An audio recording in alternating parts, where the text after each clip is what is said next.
the Katha Upanishad.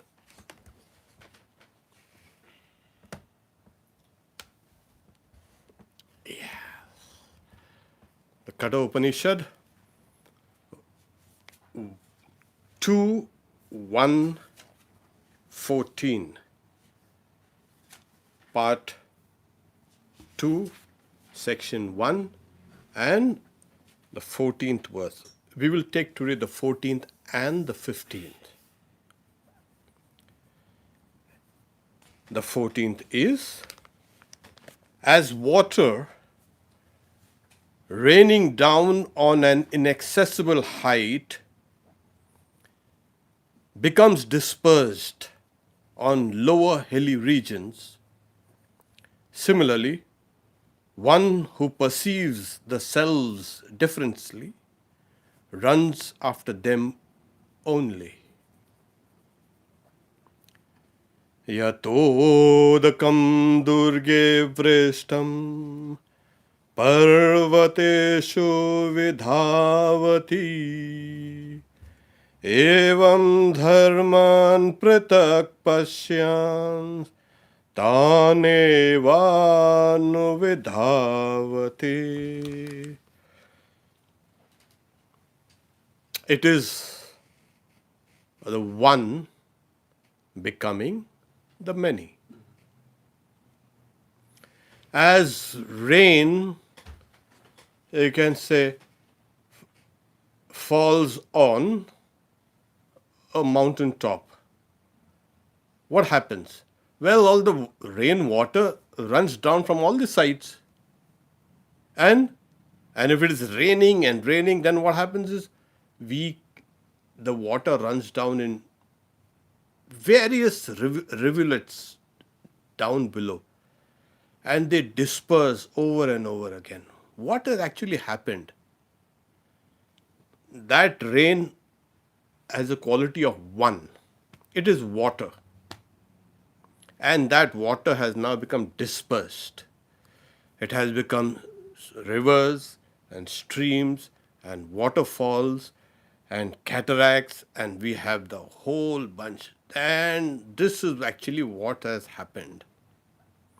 So this illustration has been given to show how the one appears as the many.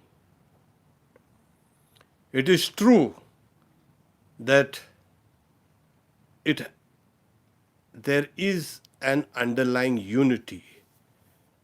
When you see all the forms of water everywhere, you know it's water. Some water is muddy, some water is polluted, some water is clean, some water appears blue, and some green, and some large and some small. Water is a wonderful element, and whenever you see it, oh, that's water. But that's not meant for drinking. Like Sri Ramakrishna says, everything is apo narayana. God is likened to water. Narayana is water. Now, but Sri Ramakrishna says some water is used for worship, some water used for cleaning, washing utensils, and some for the bathroom, and some. So different uses. It's the same water. It's the same God as appearing as the many, in many forms. In the kaleidoscope also, you keep on turning, and then you have different designs coming. What's actually happening? There's a reflection and a refraction in the mirrors, and that is appearing to produce innumerable designs and forms and colors. What's happened? Nothing happened. When we look at the surface, we see various manifestations of that one. Like, take for example, we know that what materials are in this table, in this computer, in me, in this book, and chair and table. it appears different, but the material is the same. It's those five major elements: earth, water, fire, ether, and this. Earth, water, fire, wind, and ether, or space, Space, Akash. Akash. If you look at it closely, we have the periodic table with all different elements. And what are the different elements in the periodic table? Just a few atoms moved here, some with less, some with more, and that has made them different elements. Just the absence or the presence of a few molecules gives a kind of a transformation to that same thing. Some elements combine and become something else. What is happening at the molecular level? We'll say all forms are one. If you go deeper down in the atomic level, all forms, actually all matter is one. If you go deeper down on the quantum level, and the subatomic level, there also you'll find everything is one. The material is one. And the material then appears as energy. Like Einstein said, it's all energy there, the quantum world. So what is appearing outside, above, seems to be a kind of an illusion. When the law of gravity was kind of formulated by Newton, oh, that was a perfect system. Yeah, it is a perfect system. But then Einstein comes and says, no, gravity is not a kind of a force that keeps on pulling you down. What's then? It's a constant falling down. It is a curvature in time and space. So what happened? Outside, we are seeing Newton's laws being applied and being applicable on the large scale, but on the small scale, on the quantum scale, they don't work. So there you have the Einstein's theories of gravity. The curvature of time-space where the solid body of kind of matter that's revolving. What happened? So, which is real? What is on the surface, it becomes secondary, becomes external. What is at the core of a thing is real.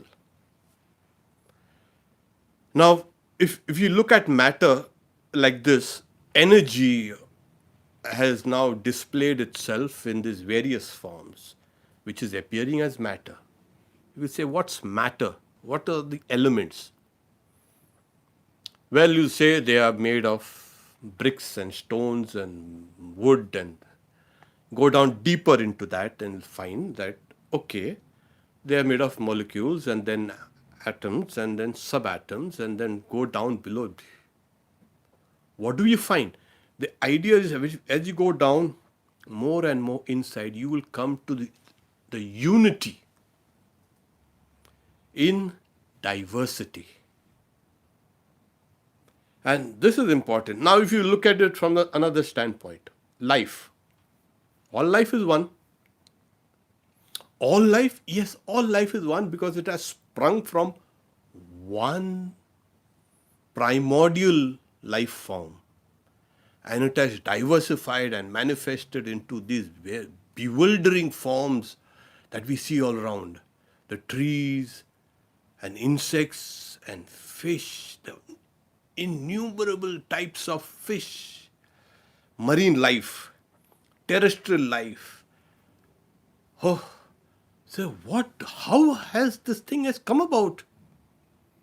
Well, it has come up from one root. One life is manifesting as this life. Then when you come down to the mind, well, even in Vedanta, you're saying, yes, we are all parts of that one unified cosmic mind. And as in the previous verse a few verses before, we had mentioned it, we had discussed it also. This has to be attained through the mind alone. Manasa eva aptavyam. Neha nana sikin. There is no diversity at all here. One who sees a diversity goes from death to death. It's as simple as that.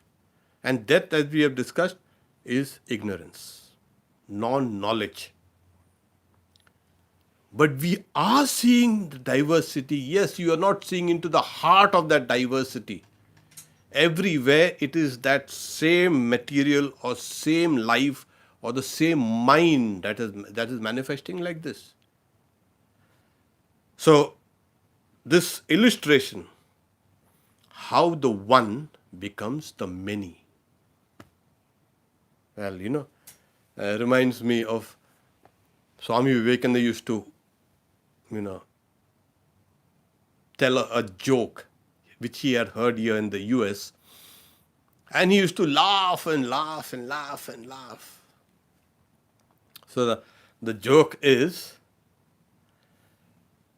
a preacher in the south telling the congregants, and then God made Adam out of the clay. And after making the clay, took that clay, you can say figure, and placed it against a fence to dry it.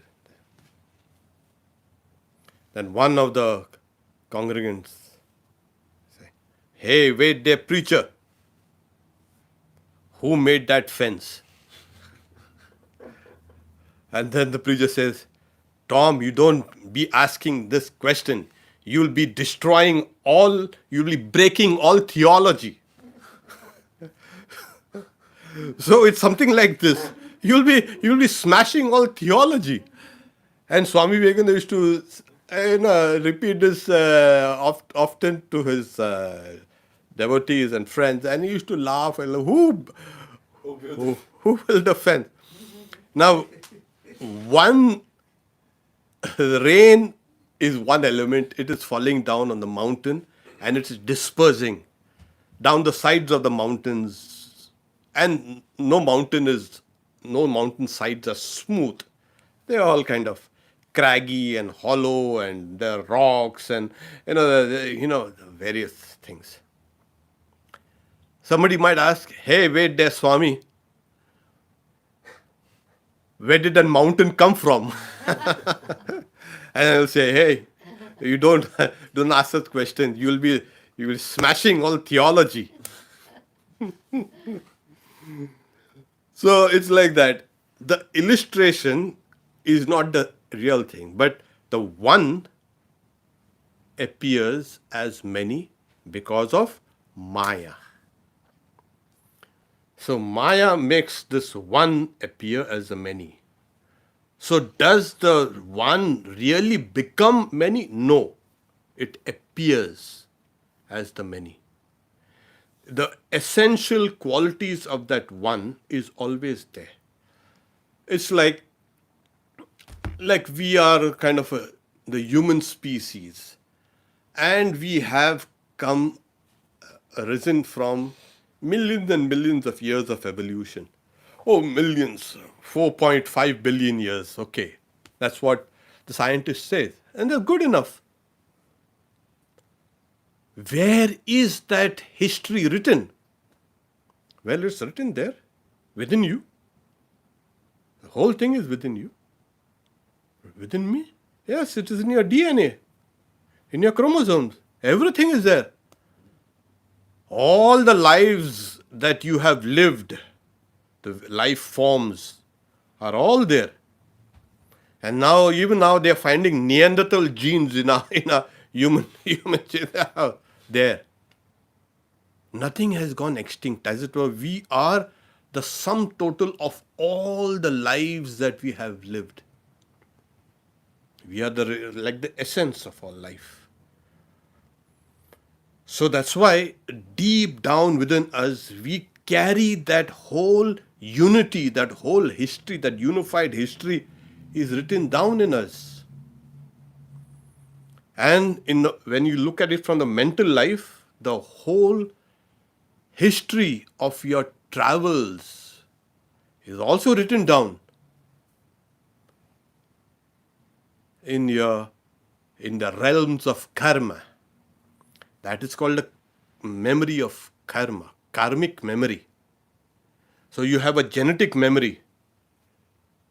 Oh, I wasn't, oh, I can say hominid. No, you were. You have.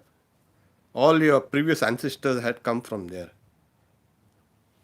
Now, if we have this whole unity, if you look everywhere, that if you go deeper and deeper and deeper, you will find that everything has sprung out from one place and has branched out over and over and over and over and over and again. It's evolution is still doing its work. It's still branching off. It's not stopped yet. So that's on the physical. On the mental level also, we will see that even all those lives that we have lived, we have memories of it. And the yoga scriptures say that the, during the last birth, you will remember all your lives. It will come out in a flash. But that's beside the point. What we are trying to emphasize is that there is a unity. There is no break anywhere between the sun and me. What was in the sun 8 minutes ago is now in me. What is in the moon? Matter is one huge ocean, like Swami Vivekananda says. The sun is one point, the moon is one point, I am one point, the rock is another point, and the tree is another point. There is one whole ocean of matter. There's a whole ocean of mind. There is a unity. And this is what this wonderful world is. It's a tremendous world. There's both unity as variety. Variety appears on the surface, unity appears down below in the surface. And when we come down to the very basic, you can say, entity within ourselves, and that is explained as evam dharman. Thus the selves, another word for the selves, the individual selves is dharman. So evam dharman pritak pasha, and he's saying similarly one who perceives the selves differently runs after them only. So what do? We run after the many. We do not get the reality. We don't see the one running through the many. Like in the Bhagavad Gita, the Lord also says, I am like that string that runs through all the pearls and which make up the various, you can say, doctrines. Sutre manigana iva. It is that which holds everything together. And it is the duty of Vedanta, Swami says, to trace those connections. The various selves, the various souls which are there, teeming in this universe, from the lowest to the highest. Don't think that there's only this world that we see around here, the gross world. There are these subtle worlds and even subtler worlds. There are beings up there in those subtle realms. And all of us are kind of tied down to that one basic, you can say, Atman, or Brahman, which is appearing as the many jivas. Another example, illustration, that Swami Vivekananda and Vedanta also gives, like the sun is reflected in millions and millions and millions of waves and wavelets and globules of water. It is that one sun which is reflected. It is not many suns that are reflected. Or the one moon is reflected in millions and millions of waves. So also that one Brahman is appearing as the many. Don't run after the many. Go for the one. And this verse also is a kind of cautioning us. Don't run after the many. You know why? They give an example of a musk deer, Mriga trishnika. That musk deer has musk in its kind of belly. That's the old idea of kind of. It has a secretory glands. It secretes that, you can say, chemical musk, and it is so enamored. It's so attracted to its own musk. It runs about searching for it. It doesn't realize that it is within itself. So also, we also run about in this place, in churches and temples, vain thy search. Swami Vivekananda says, thine only is the hand that holds the rope that drags thee on. And cease lament, let go thy hold. Say Om Tat Sat Om. So here it is there within us. The heart of the universe is there within us. And we need to catch it.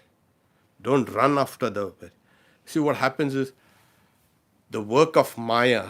Now, we said the Maya is like that mountain, kind of, and that reality, as it were, is like the rain that pours. And but where is that mountain? Do we go searching outside for that mountain? No, no. You don't need to go searching outside for the mountain. The highest mountain we'll go and see. Well, that Maya mountain is in our own minds. That reality which is reflected becomes kind of dispersed by the mind. Take, for instance, I want to have a cup of tea. And then I go for a cup of tea. Now, what things do I need for a cup of tea? Well, I need a cup, of course, or a mug. And then I need a tea bag, I need a hot water, I probably need sugar. And then I get all these things together. And if one element is not there, I keep on searching for it. Then somebody else comes and says, oh, why do you go for this? Go for coffee. And I say, no coffee. Yeah, somebody offers me a cup of coffee, and then someone else comes saying, let's share the cup of. And then we discuss, oh, the tea or the coffee is so nice, so beautiful. We keep on discussing, and we've forgotten the main thing, that we are supposed to enjoy that. That what happens is Maya catches us and disperses us. What I'm trying to say is, it catches you, like Swami Vivekananda says, holds you by the wrist, by the hand, and pulls you out. Come. And come, saying, yeah, I'll show you something more. Then you get, oh, this is wonderful. Come, I'll show you something more wonderful. And it pull you here, and pull you here. So karma is like that momentum you have started. One thing leads to another, and another, and another, and another, and another. We are caught in this momentum. It's always like that. It's always. It starts from a simple single cell life, and then it becomes more and more and more complex as time goes on. Mind also was started as a kind of a simple element. Then a sense of I came in. Yeah, I have a mind, and these are my experiences here. And as we say, this is my experience and this is not my experience, and I have become trapped. To return back to that stage, and that's what the Upanishads have been keeping on telling us, that higher than the body is the senses, higher than the senses is the mind, higher than the mind is the intellect, higher than the intellect is the great soul, and higher than the great soul is that unmanifest. It keeps on and on and on. And the journey is reversed. Its journey is towards unity. It's always to let go of all what you're holding on and come back to it. So, as water raining on an inaccessible height, Durgam Vrishtham Parvateshu, they say, gets dispersed on lower hilly regions. Vidhavati, Parvateshu Vidhavati. Similarly, one who perceives the selves differently runs after them only. It's like that deer running in that water which it sees, which is actually a mirage. And we are running for that water, and that mirage keeps on getting further and further away. And the poor deer dies out of thirst and exhaustion. So, similarly, don't run after the many, run after the one. Try to understand the one in the many. Go down deep. And as we go on down deep, we will see that unity. Once you get the idea of unity within you, you will see it everywhere. Okay. The next verse, the 15th, and which is the last verse here in this section. So, after explaining the nature of that reality which is now dispersed, the Upanishad is explaining how is unity attained. That's the idea. Otherwise, it's only, we are forever doomed to be dispersed and not understanding the one in the many. No, this is what is. It's just want to show there's that kind of a homogeneous mass of pure consciousness. When the perception of duality is destroyed. This is, O Gautama, as pure water poured on pure water becomes verily the same, so also does become the self of the person of knowledge who is given to meditation on the self. The words use deliberation, but meditation. So here, like pure water is being poured into pure water. What happens to that? Is there any kind of separateness? No. It merges and becomes one. Sri Ramakrishna also used to say that, given in his parable, a salt doll went to measure the depths of the ocean. And as it plunged inside, what happens? It dissolved. Why? Because the salt has come out from that sea. And it became one with it. So the idea of separateness goes away. Sri Ramakrishna also gives the example of, it's like, a showless water, and the stick of the ego is kind of floating on that water. Apparently, it divides the water into this side and that.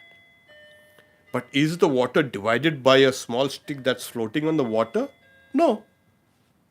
But when we see that, apparently, it is this side and that side. It's all just water, and that appearance of the stick is really nothing but an illusion. So the appearance is an illusion. The real is the one. Yatodakam shuddhe shuddham asiktham tadrigeva bhavati evam muner vijanatah atma bhavati Gautama. Gautama is, these teachings are being taught to Nachiketa by the god of death, Yama. So Gautama is his kind of family name. So he's saying, oh Gautama. So It's not Gautama Buddha. Even Gautama Buddha, his name was Siddhartha. Gautama was his lineage from that. And it's always in India, we trace a lineage to a sage. So Gautama is that sage from where this lineage has started. So to come back to, O Gautama, as pure water, yato udakam shuddhi, poured in pure water, becomes verily the same. So as pure water poured in pure water. And now this, it's only, the unity is only on the pure level of water. No, it's everywhere. All elements which are outside, all matter which is outside, go down deep, it's energy, and energy is one. It's flowing one into another. You cannot say uh, this is Adrija's energy, and this is Reena's energy. They are separate. No, this energy on the energy level is of one only. And yours too. Yeah. Wow. He mustn't forget you. So these differences, when they are brought closer together, you'll see, oh my God, there is no difference at all at the core of the being. It's all one. So the illustration is given like water poured into water, pure water poured into pure water.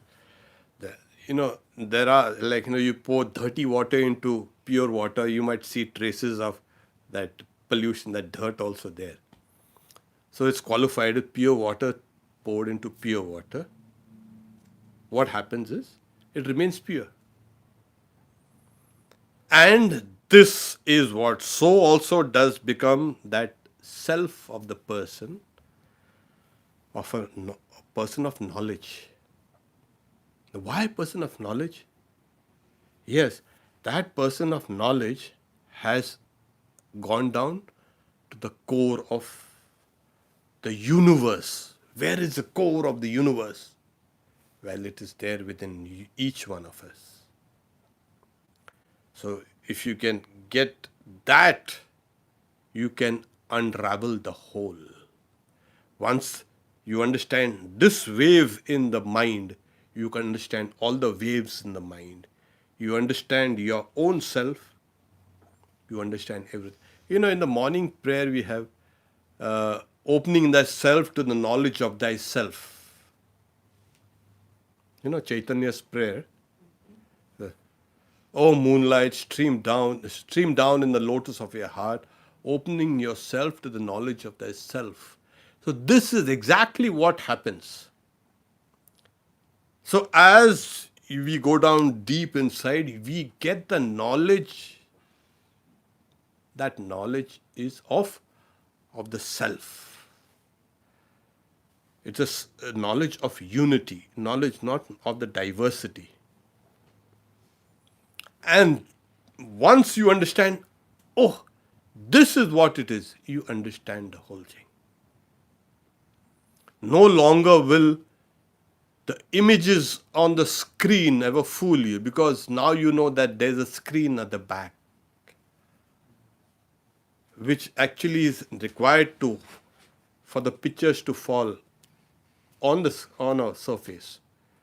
So we don't see the surface of that, but we see only the pictures that appear on the surface. And when we go to a movie, wow, we enjoy it so much. And for that time being, we are so caught up in that action.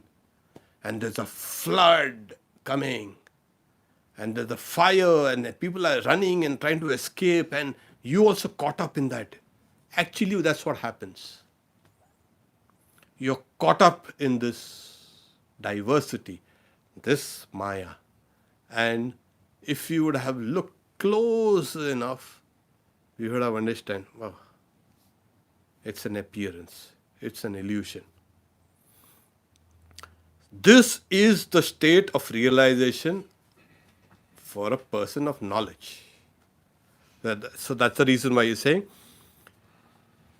so does become the self of a person of knowledge, who is given to deliberation on the self. Now, what happens is, this person, he or she will not identify with the body. That person will identify with the cosmos. You got this? So the whole body of this, on the gross level that we see, this person identifies with it. When on the subtle level, that person will identify with the subtle universe, the universe of the mind. And still deeper, that person will identify with the totality of existence. That is God, or Ishvara, Saguna Brahman, that person. So what is the result of this knowledge is, this person's individuality no longer exists. It has become the universality. And what is this universality? That is the identity of God. That's the identity of Ishvara, or Saguna Brahman. That person becomes identified with that. So this is what happens. So what about my cookies? Sri Ramakrishna was told by his disciples, well,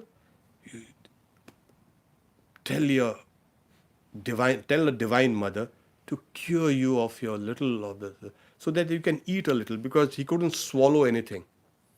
So Swami Vivekananda and all they told Sri Ramakrishna, who was very ill. So Sri Ramakrishna, after some time, he scolded them.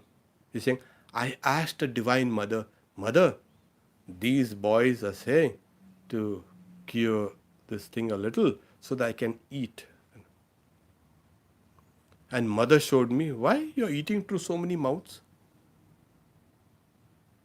Well, and then that's why Sri Ramakrishna scolded them. See? Through all hands we work, through all feet we walk, through all minds we think, through all mouths we eat. We are never alone. We are the universe. There is no fear anymore. What is this fear of death and anxiety and stress and all these things that were happening? It's because we had separated ourselves from the whole.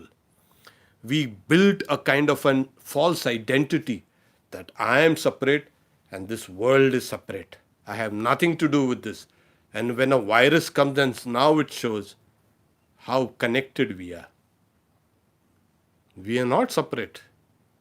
We thought we were separate from the whole, but it's showing us in a very intense way how the rich and the poor, the learned and the ignorant and young and the old, everyone are so connected. It had to take us humble virus to bring in this idea of unity. And still, foolishly, we don't acknowledge that unity. We want to transmit it free to others.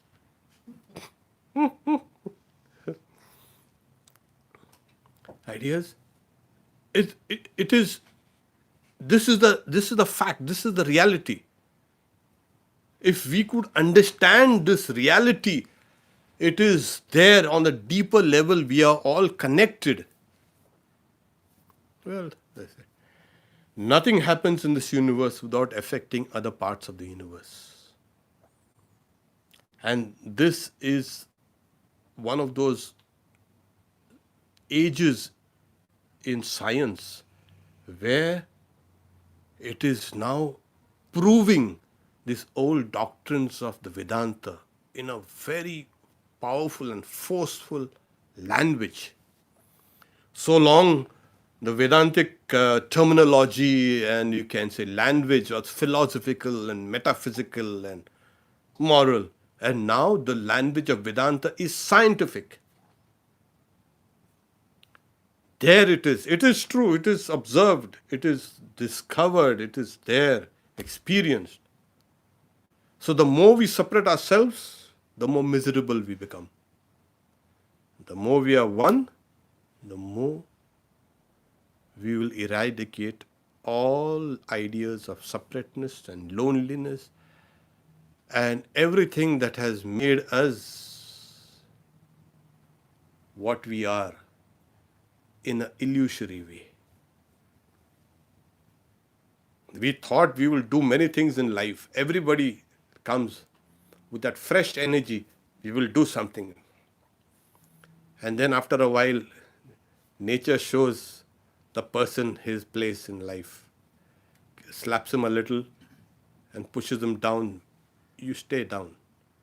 Millions of you have come and tried to break things up. Nobody can break this unity. Nobody can be away from this unity. We are kind of embedded in this fabric of nature. And once we recognize that we are part of that massive tapestry or the fabric of nature, we become liberated. So, as pure water poured into pure water becomes pure water, so the self of a person of knowledge becomes that universal self. Evam muner vijanata. There's a mune that is one who is a deep thinker, mananashil, one who thinks deeply, and vijanata, one who knows. So these are the, you can say, characteristics of a person of knowledge. A person has plumbed the depths of the universe. And where the depths? Again, it's in our own heart. Once we can pull, like Swami Vivekananda says, you cannot separate an atom from the whole and pull it away. You'll have to pull at the whole universe. All the atoms and molecules in the universe will be dragged along with that one atom. So why do you need to separate that one atom from the unity? Why do you need to separate yourself from the unity? We are all one. And the more we are progressing in these sciences and these knowledges, the more we are understanding how something that started in China here has taken the whole world by storm. How some pollution in some place is affecting everyone's health and life here. How one person's good deed or bad deed is affecting millions of people. How we need to be careful and not destructive. How we need to save the environment. We keep on throwing plastics and the plastics are coming back to us. We are, in the process, we are killing so many living things. Well, it's going to come. The law of karma comes back to us. So the more we can understand our connections with the whole world, we will respect all life. We will respect all forms of life. We will respect this creation and stand in veneration for it, because that is our real nature, the self. We stop here today. We'll take up a local questions, of course, but next Wednesday we take the second section of the second chapter, and it will take us to a different angle of perception about this knowledge of Brahman. Om Shanti Shanti Shanti. Harihi Om Tat Sat. Shri Ram Krishna Arpanamastu. Today, 7:30 Gospel. Today we have 7:30 Gospel reading by Swami Sarvadevananda. Tomorrow we have the Bhagavad Gita 7:30 again in the evening by Swami Satyamayananda. I was going to ask you, Swamiji, Hmm. what